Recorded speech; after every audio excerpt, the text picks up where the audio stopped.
Today we're going to be working with parallel lines and how they make proportional parts. What I would like you to do when you guys are drawing this in your journal is I need you guys to recognize that we have a large triangle right here. And inside of this large triangle right here, we also have a small triangle that is proportional to the large triangle. So what I'm going to do right over here is I'm going to create a small triangle. And I'm going to create this larger, scaled up version of that triangle. I'm going to separate the two triangles right now. Right there, making a right angle. Making a right angle. This is a right angle. This is also a right angle because this level right here is parallel to this level right here in the building. Okay? So please draw those out and we're going to label the distances. Right now, what is the distance from here to right there? 8. We put an 8. Okay. And what would be the distance from here all the way down? 18. Now, how in the world did you were able to figure that out? Did you put the 8? You added the 10 to get the 18. Now, the only other thing that I know for certain is the distance from here all the way down is 24. So I'm going to put a 24 right there. What I'd like us to do first, because the question asks us to find what? To find this value called x. Well, I can't really find this value called x until I find this value. So right now, if you would please, could you just put the letter C right here? I'm just going to call it C because that's the hypotenuse of this right triangle. Now, what I'm going to do is I'm going to make a fraction with I'm going to make a ratio with these two values. And I'm going to set it equal to a ratio of these two values. So if I'm going to compare C to 8, if these triangles, which they are, they're proportional, how would I compare these two numbers? What am I going to put on top and what am I going to put on the bottom? 24 on top, 18 on bottom. Yeah, no, smart.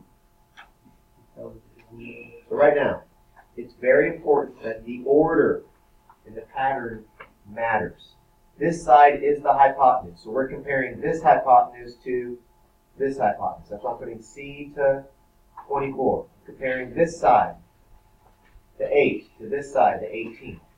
Now, once you guys set that up, then and only then, what are you allowed to do? You're allowed to Cross multiply. So we get 18 times C equals 24 times the value of 8.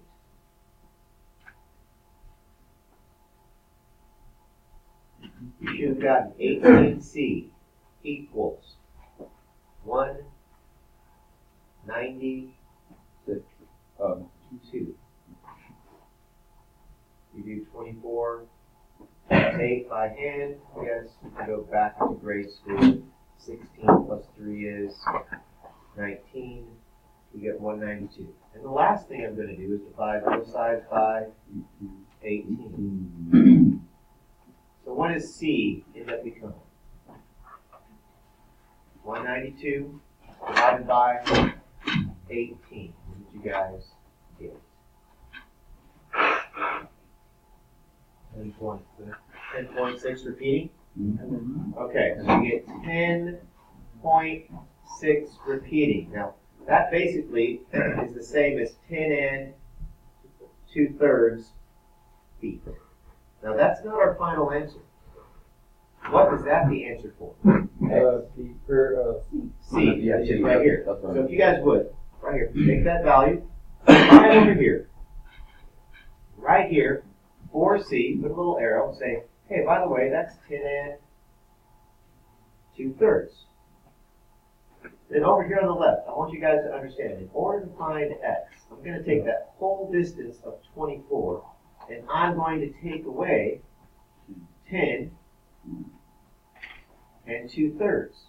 And that will give me my value for x.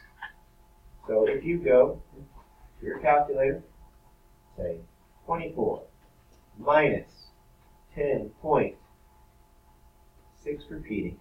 We don't have to do it too many times, okay?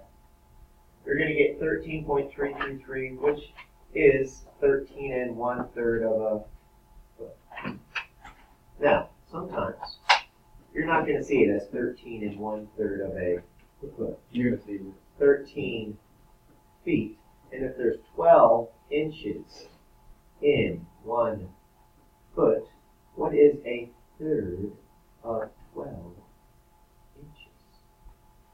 All right. So you probably would say, hey, by the way, buddy, I need you to cut a piece of wood that's 13 feet 4 inches long. Okay? So if you were like a carpenter, you're not going to say, hey, I want you to cut 13 1/3 foot. 13 1/3 foot brace or something like that. What are you going to say? You're going to say 13 feet 4 inches. But what you guys can do on your paper, you can put 13 1/3 feet is fine. Okay? Last problem we're going to do together before you guys do the rest on your own. We're going to do number 18. Okay? We're going to show you two different ways to do problem number 18. It says Jared is stuck in a tree and firemen try to rescue him. Based on the figure, if a fireman climbs to the top of the ladder, how far away is Jared? I don't know how we got up there. Probably you did something ridiculous. So right now, if you guys would please, I want you guys to just make, I apologize, I don't mean to impale you right here, Jared, but we have to make a triangle. So I'm going to have to impale you. So right now, I want you guys to notice we have a large triangle and we have a small triangle. Now, like I said, we're going to do this two different ways. One way is going to be longer than the other. So one way, one way you're always allowed to do what? You're always allowed to separate the triangles.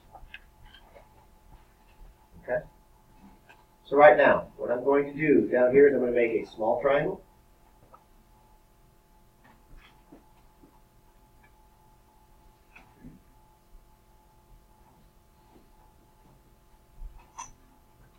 Okay?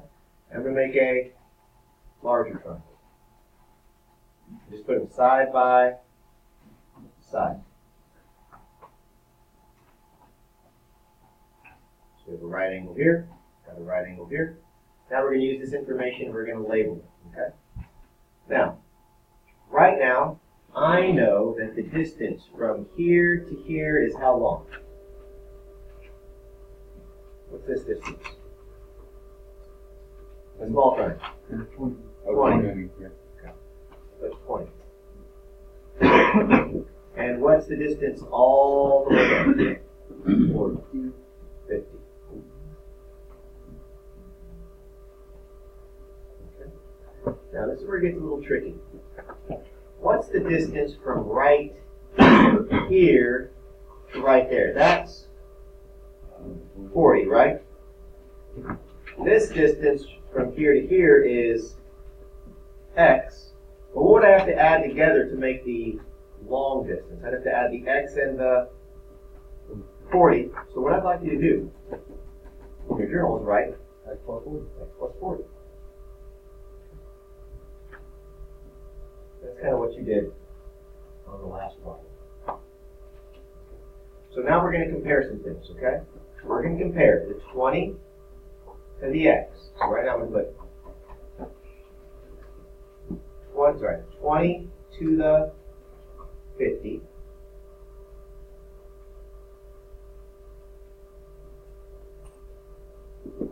This altitude to this altitude. this hypotenuse to this hypotenuse. Now this is not the only way we can set up this proportion, but I want you guys to see how I'm comparing numbers. 20 to 50 equals x to x plus 40. So write that down, all right? And we're going to go ahead and cross multiply and see if you guys can come up with the value for x.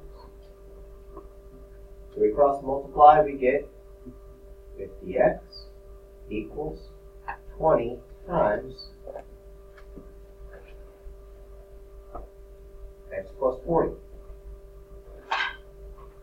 You distribute, you get 50x equals 20x, 800.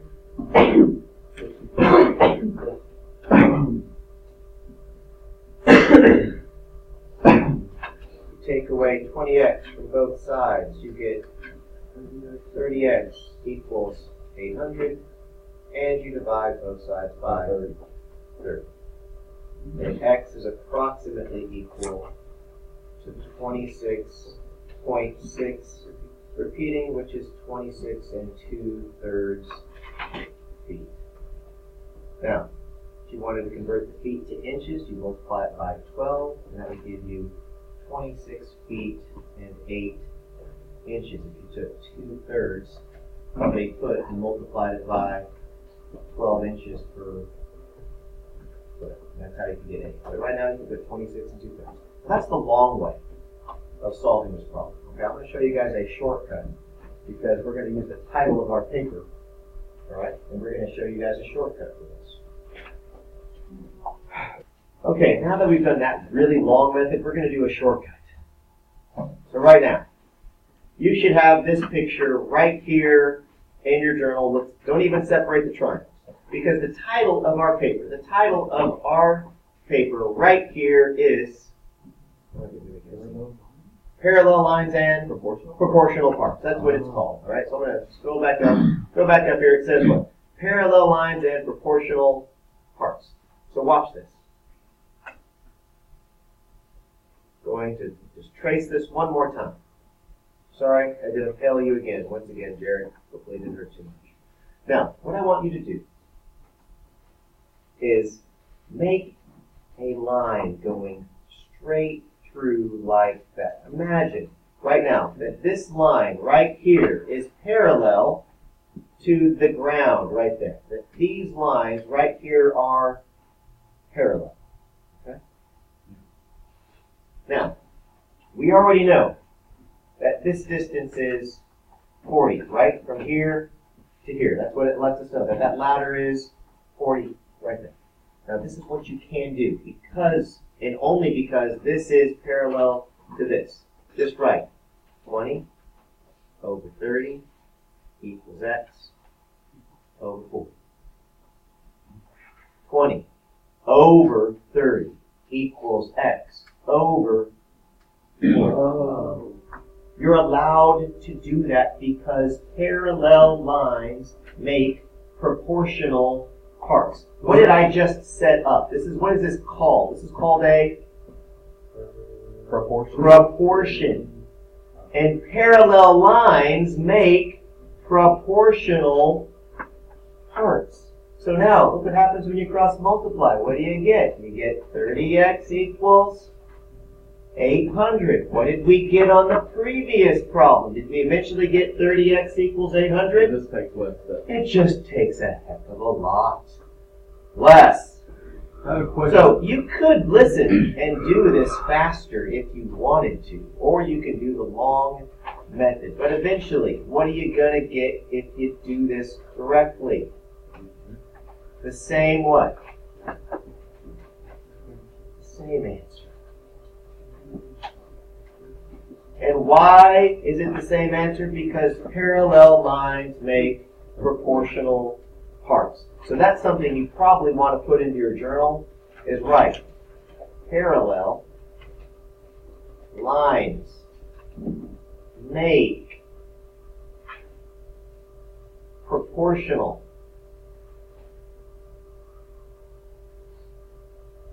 parts. Right there. Parallel lines make proportional parts. All right, I'm going to do one more drawing to help you guys with the problem that you're going to be running into, okay? So I'm going to do a drawing. I'm going to be doing a drawing of just a regular right triangle, okay? 1, 2, 3, 4, 5, 6, 7, 8, 9. I add one more to make it a 10. And then I'm going to draw down here. I'm going to count real quick. 1, 2, 3, 4, 5, 6, 7, 8, 9, 10. Okay? All right? So what I've done, everybody, is I've just drawn a regular, just a right triangle, right? Nothing fancy, it's an isosceles right triangle. What's the distance from here going all the way up? 10, right? That's a 10. And what's the distance from here going all the way over? 10. Okay? So, right now, what I'm going to do is I'm going to draw what's called the mid-segment of this triangle. Okay? So I'm going to count up 1, 2, 3, 4, 5, right here, okay? And I'm going to draw the mid-segment in right here. Now what I'm going to do is I'm going to count the distance of the mid. Now how did I know this was the mid-segment? Mid-segment, because that's a 5 and that's a 5. 1, 2, 3, 4, 5. 1, 2, 3, 4, 5, right? Now, interestingly enough, what's this distance? 10. What's the distance from here to here on my mid-segment? 1, 2, 3, 4, 5. So, in this, if this is the midpoint right here, this side, and this is the midpoint of this side, and you draw on a mid-segment, and it's parallel to this, what's the connection? What conjecture can you always make about the mid-segment in a triangle? That this will always be half of this number, no matter what triangle that you draw. So I don't care what triangle that you create. I could create a triangle that looks like this. And if I tell you, okay, if I tell you that I've drawn in the mid-segment, if I say that right here, from here to here, if I say that's the mid-segment, and I say this mid-segment is 20 feet, what would this have to be if this was the mid-segment? This would have to be 40 feet. So, I'm not giving you the answer for number 19, but number 19 is dealing with something called the what? The mid-segment. So, the mid-segment is always half of whatever that base is, every single time. Now, how did I prove it to you? I proved it to you by using it on graph paper. Okay? That 5 is definitely half of 10. Number 19, do you have a mid-segment? It says DE is the what? Mid-segment, right there. Okay? So I'll give you a hint. I'm not going to tell you what the answer is, but I'm going to say DE, that segment is definitely going to be half of AC. I'll tell you that much. Alright? DE is half of AC. If somebody's watching this video right now, which they probably are, but if they did, they would expect every single student in this class should be able to find the value of X.